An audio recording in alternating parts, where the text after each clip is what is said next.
Udhna police station વિસ્તારમાં shopping સેન્ટરમાં એક એક્સિસ એનું એટીએમ આવેલું હતું. આ એટીએમ સેન્ટર ખાતે રાતના સમયે બે વ્યક્તિઓએ તેને તોડી અને તેમાંથી ચોરી કરવાનો પ્રયાસ કર્યો હતો.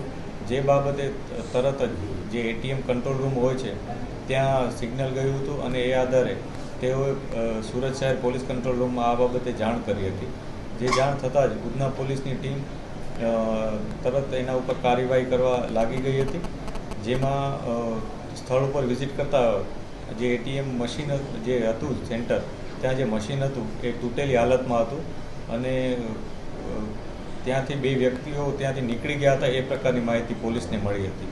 પોલીસે આ બાબતે તપાસ કરતાં બે અજાણ્યા ઈસમોની તપાસ શરૂ કરી હતી, જેમાં આગળ જઈને સફળતા મળી હતી.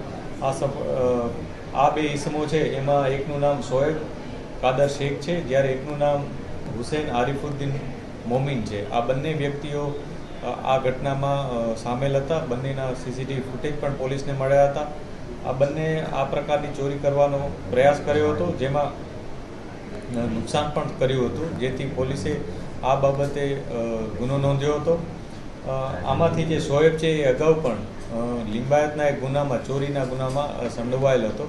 પોલીસે આ બંને વ્યક્તિઓ પાસેથી 40,000નો મુદ્દામાલ જમા લીધો છે, જેમાં એક સ્ક્રૂડ્રાઈવર અને લોખંડની છીણી પણ છે અને એક મોટરસાયકલ કે જે તેઓ ગુનાના કામે વાપરેલું.